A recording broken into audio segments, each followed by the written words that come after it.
towels do you need? This was a question I faced on a Saturday afternoon in early 2012 as I scrutinized my linen cupboard. Bạn cần bao nhiêu cái khăn? Đây là câu hỏi tôi đã đặt ra vào chiều thứ Bảy, đầu năm 2012, khi tôi nhìn vào tủ đựng khăn của mình.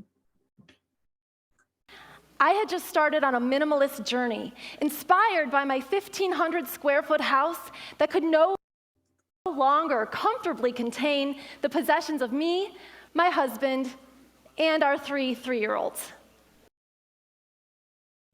Tôi vừa mới bắt đầu hành trình tối giản của mình, lấy cảm hứng từ ngôi nhà 1.500 feet vuông của mình, nơi chứa rất nhiều đồ đạc của tôi, chồng tôi và 3 đứa con của chúng tôi, và 3 đứa con 3 tuổi của chúng tôi. Yes, you heard it right. Triplets. Đúng vậy, các bạn đã nghe đúng rồi đó. 3 đứa sinh 3. The issue of our stuff had come to a head a few weeks earlier. We'd returned from visiting relatives for Christmas, our van packed with gifts.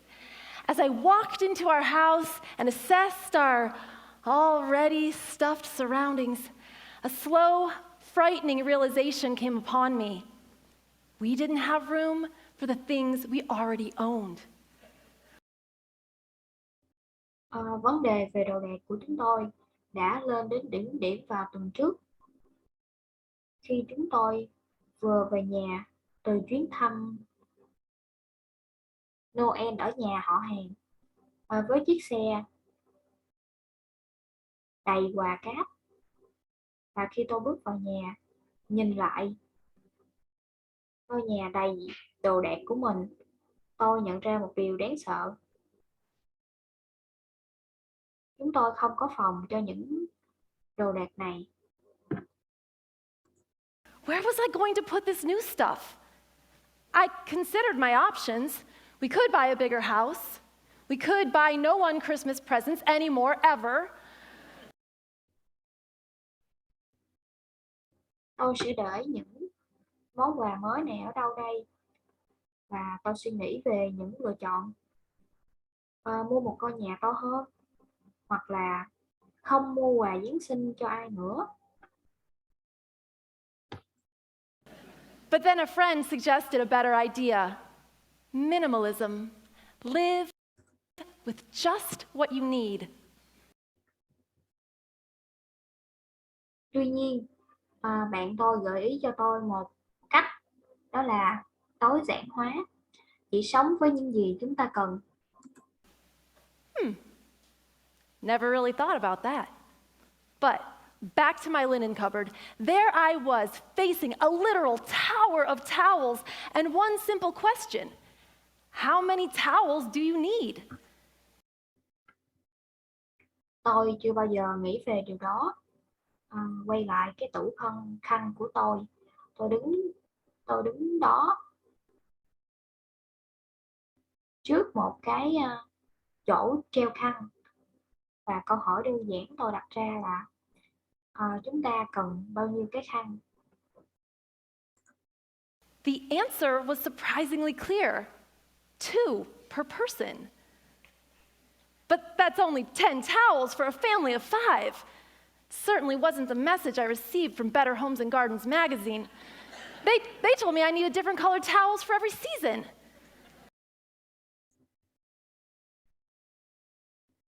Câu trả lời thật là bất ngờ và rõ ràng. 2 người mỗi cái. 2 cái mỗi người. Thế nhưng một gia đình 5 người và chỉ cần có 10 cái khăn.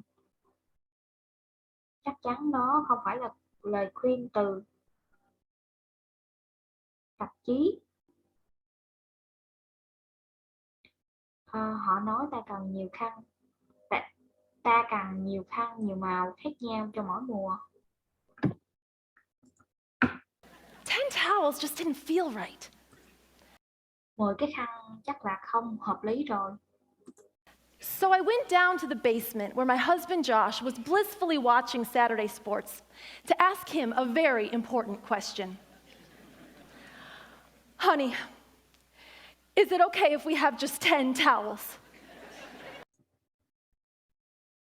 Và tôi đi xuống tầng hầm, nơi mà chồng tôi, Josh, đang xem chương trình thể thao vào thứ Bảy và hỏi anh một câu rất quan trọng. Anh yêu, à, liệu có ổn không nếu chúng ta chỉ có 10 cái khăn?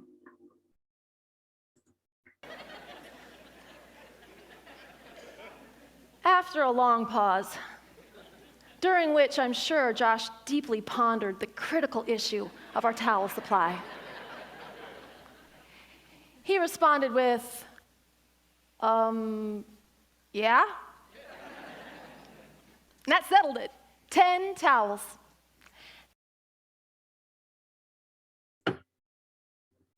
Sau một hồi lâu, Josh đã suy ngẫm và đã trả lời, được, 10 cái khăn. That was 6 years ago.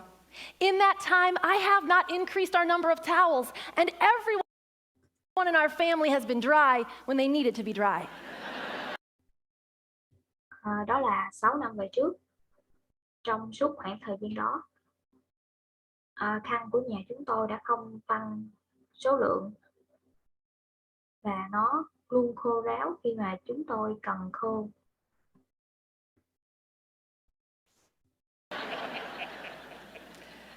So this early venture into minimalism taught me two very clear things. One, I can live with a lot less than I think I can. And two, I can definitely live with a lot less than society tells me I should.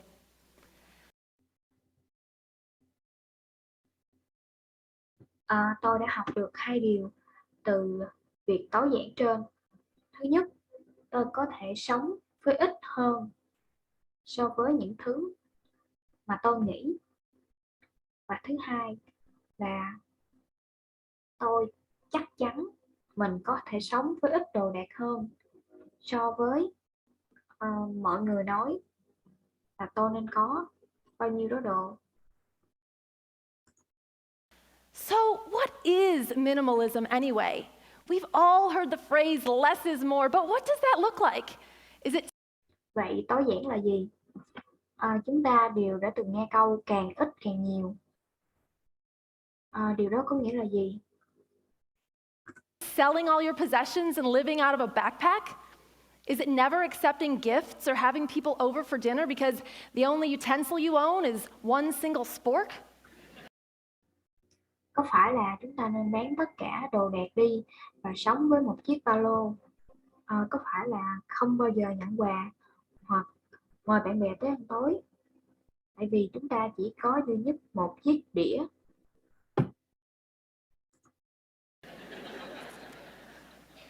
My favorite definition of minimalism comes from 19th century designer William Morris, who said, have nothing. Định nghĩa mà tôi thích về tối giản đó là của nhà thiết kế William Morris vào thế kỷ 19. In your house that you do not know to be useful or believe to be beautiful.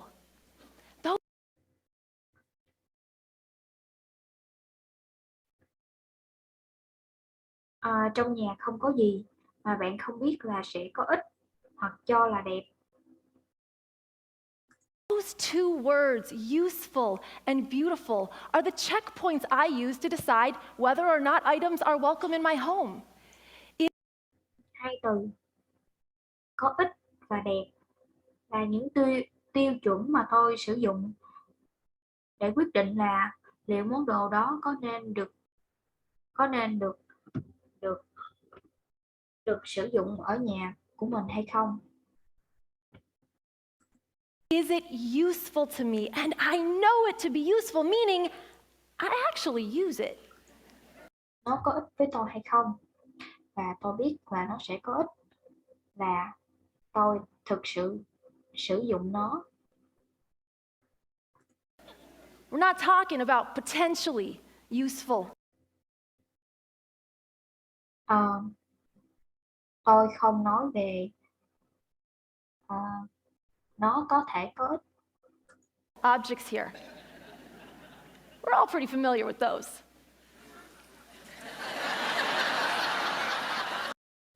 Chúng ta đều quá quen với những thứ đó. But what about those items we believe to be beautiful? I'd like Nhưng những món đồ mà chúng ta cho là đẹp thì sao? to introduce you to the naked blue lady. My mom painted this as a wedding gift for my aunt and uncle in 1974. Decades later, after Josh and I got married, we visited my aunt and uncle and bemoaned the bare walls in our first apartment. My aunt immediately ran down to the basement. Tôi muốn giới thiệu với các bạn ờ, bức tranh người đàn bà thỏ thân màu xanh. Mẹ tôi đã vẽ nó để tặng cho dì và dượng làm quà cưới năm 1974.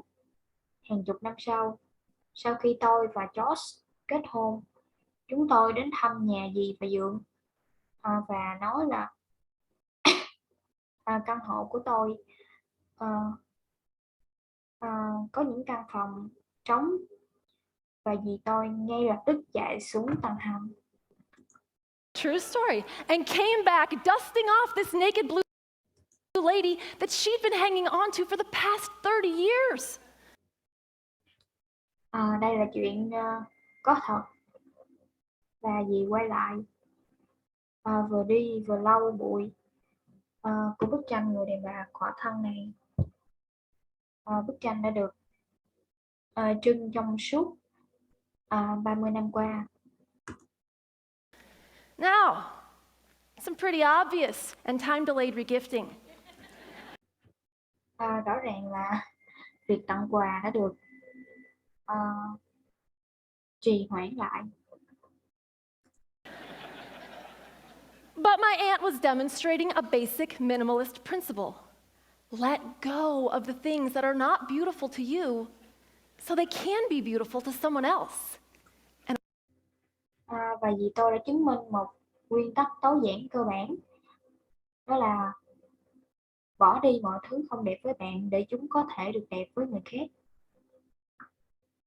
I'll tell you, if you came to my house today and we had a cup of coffee, we'd be drinking it right under the gaze of this beautiful naked blue lady.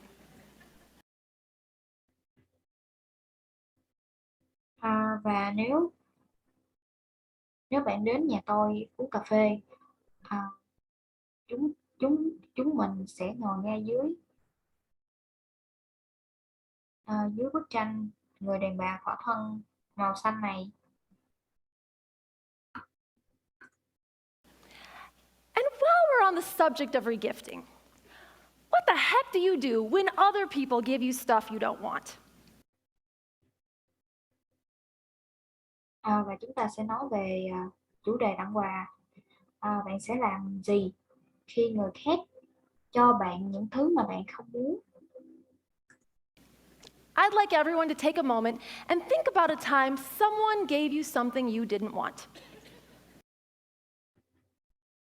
Tôi muốn mọi người hãy nghĩ về à, nghĩ về khi ai đó đã cho bạn cái gì mà bạn không muốn. Shouldn't take long. Không cần phải suy nghĩ lâu đâu. All right, now let's use some logic. If at some point in time we've all received a gift we didn't want, it follows that at some point in time, we've all given someone else a gift that they didn't want. Hãy suy nghĩ một cách logic. Nếu mà chúng ta nhận được món quà mà ta không thích, thì một khoảng thời gian nào đó chúng ta có thể tặng người khác món quà mà họ không thích. A few years ago, I helped my best friend minimize her wardrobe, and we stumbled upon a pair of sheep print pajama pants that I had given her in 1999. Vài năm trước, tôi giúp cô bạn thân của mình dọn tủ quần áo và tôi tìm thấy một chiếc quần ngủ có in hình con cừu mà tôi đã tặng cô ấy vào năm 1999. I insisted that she let me put those in the donation bag myself. Tôi đã thuyết phục cô ấy để bỏ cái quần ấy vào túi đồ đem cho. So let's just accept that it's okay to let go of unloved gifts, and you don't have to wait decades to do it because it's completely normal to give people things they don't want. It's truly the nature of gift giving. Ờ, Việc bỏ đi những món quà mà mình không thích là điều bình thường và bạn không cần phải đợi vài chục năm để làm điều đó, bởi vì cho người khác thứ họ không muốn là hoàn toàn bình thường. Đó thực sự là bản chất của việc tặng quà. But I'd like to teach you two words that will help you in any gift giving situation. You may be familiar with them. Ờ, tôi sẽ chỉ cho bạn một từ sẽ giúp cho các bạn trong bất kỳ tình huống tặng quà nào. Bạn có thể đã quen với từ đó rồi. When someone gives you a gift, say thank you. Once you've done that, your obligation to the gift and the giver is done. Khi ai đó cho bạn một món quà, hãy nói cảm ơn. Và sau khi bạn nói xong, nghĩa là ờ, việc việc tặng quà và người tặng quà cũng đã xong.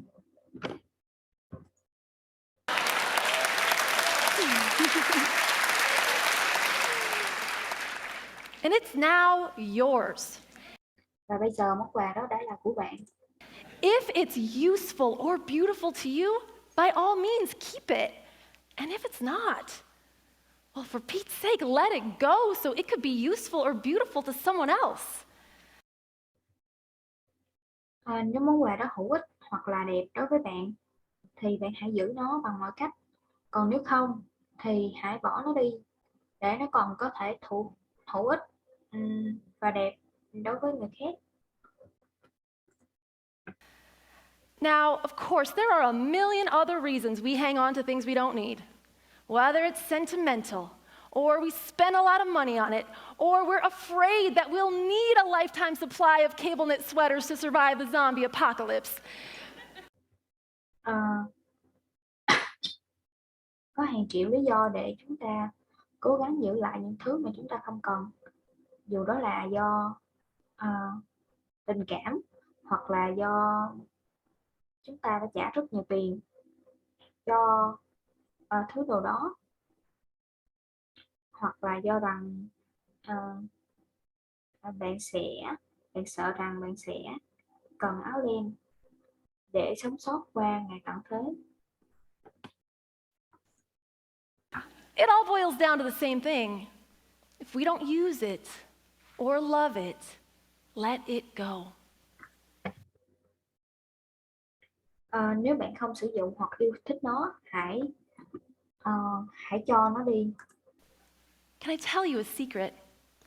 The real benefits of minimalism are here and here. Tôi sẽ kể cho bạn nghe một bí mật.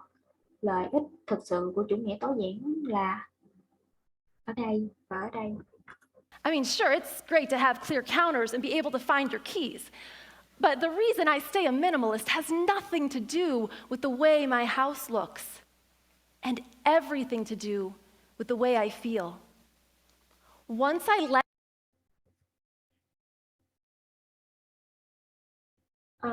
Thật tuyệt vời khi Ờ, ngăn tủ của bạn được gọn gàng để bạn có thể dễ dàng tìm chìa khóa. Nhưng lý do tôi sống tối giản là không liên quan gì tới vẻ đẹp ngôi nhà của tôi, mà liên quan tới cảm giác của tôi. Let go of everything that didn't matter to me, and it took about 8 months total. I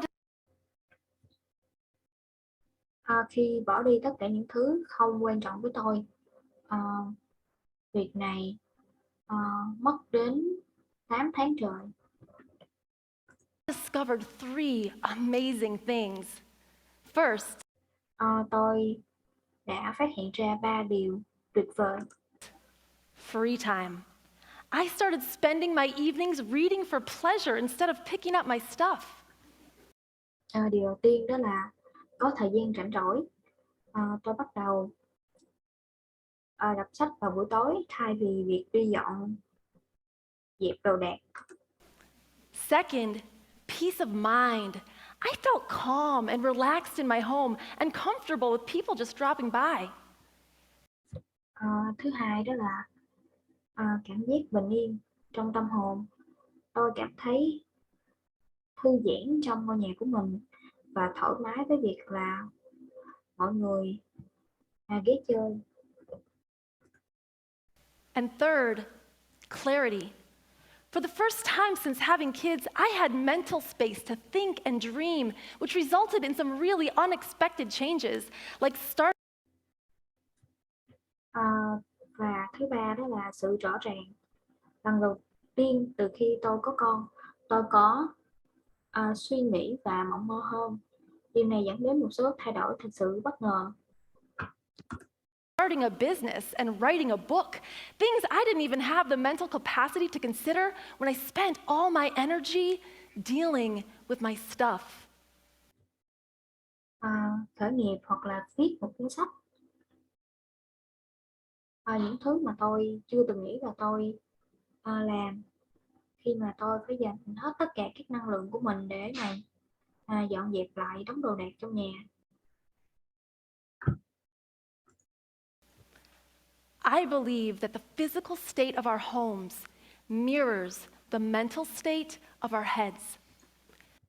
Tôi tin rằng đồ đạc trong nhà của chúng ta phản ánh được tinh thần của chúng ta. And if our homes are full of things, Và nếu nhà của chúng ta đầy đầy đồ đạc, you know where I'm going. bạn biết tôi sẽ nói gì rồi chứ. If our homes are full of things we don't need, use, or love, well, our minds are full of it too. Nếu ngôi nhà của chúng ta đầy những thứ mà chúng ta không cần hay không thích, thì tâm trí của chúng ta cũng vậy. So as you get home today and you're moving through your house, think to yourself, how much do I need? How many coffee cups or pairs of shoes or boxes of holiday decorations? Vì vậy, khi về nhà, hãy tự hỏi chính mình rằng à, mình cần bao nhiêu đồ, cần bao nhiêu tách cà phê, giày hay là hộp trang trí. And as you start to peel away the layers of physical stuff in your life, I believe you'll be surprised to find what's underneath. Và khi bạn bắt đầu bỏ những thứ không cần ra khỏi cuộc sống của bạn, tôi tin rằng bạn sẽ ngạc nhiên với những điều dưới đây. Everything that truly matters. Tất cả mọi thứ thật sự rất là quan trọng. Now, go home and count your towels. Bây giờ hãy về nhà và đếm số khăn của nhà bạn.